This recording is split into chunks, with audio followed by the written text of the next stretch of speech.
Roosevelt's presidency began with a rather rocky start when, in the fall of 1901, just really a few weeks after he had become president, he invited the African-American educator Booker T. Washington to have dinner with him in the White House.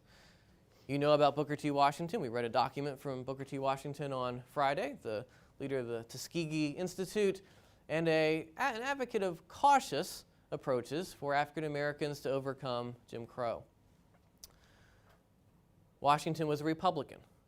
Washington spoke for a segment of the black population in the United States, and Roosevelt valued him as a political consultant.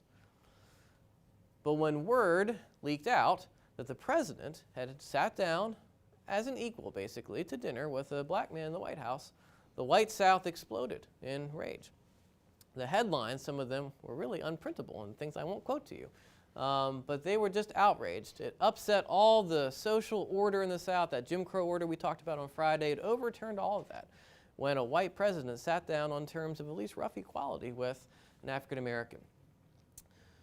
Roosevelt defended his actions in the aftermath. He, I think, looked down his nose at the racism and prejudice that these white Southern newspaper editors and letters he was getting were showing.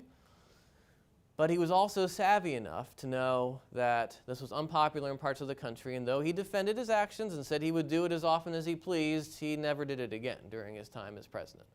And by some accounts, he kind of went out of his way to avoid Booker T. Washington when they would be present at the same affairs and so forth. So Roosevelt and race is a very interesting and tangled question.